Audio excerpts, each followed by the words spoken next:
টিঙ্কু মাস্তান আমার আমার এলাকায় বসে এক দুষ্ট পোলাপান নাকি মেয়েদের কিপটিজিং করে। এত বড় সাহস ওর পাশা। কোন ছেলেটা মেয়েদের পিছে টিফিন করতে থাকে?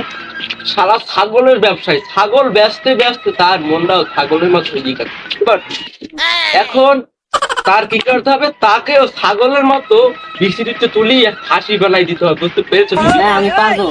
এখন তুমি যাও, আমার ঘরে একটা রান্না রাখা, সেটা তুমি দৌড়াই দিতে যাও। যাও। এত বড় সাহস শালা, আমার মতো চিঙ্কু মাস্তানের বাড়ি পাশের মেয়েদেরকে ইফটিজিং করে। শালা আমাকে চেনে, আমি কি জিনিস।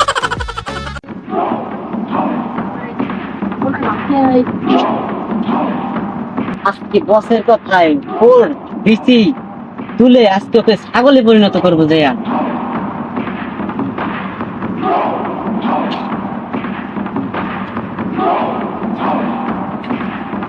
এই, তুই আমার বসের ডিস্টার্ব করো। তুই আমার বসের এলাকায় যে মেয়েদের স্টিফিন করো কেন? কে বলছে? এই ছেলে, তুই আমার গায়ে হাঁটতেছিস, তোকে আমি একদিন দেখে নেবো। এই, ঠিক আছে তোকে দেখে নেবো পাশা। এই বস বলেন। কি ওর অবস্থা খারাপ করেছো?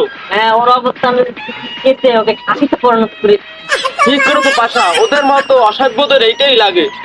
আমার এলাকায় এসে ওদের কত বড় সাহস, আমার এলাকায় এসে ওর মেয়েদেরকে ই করে, ইফটিজিং করে। এত বড় সাহস, আমাকে আবার উল্টো হয়ে আমাকে মানে ছেড়ে দেয়। ছেড়ে দিতে আছে। এত বড় সাহস, তোকে আমি পরে দেখে নেবো। ওর ছাগলগিরি আমি ছুটিয়ে দেবো।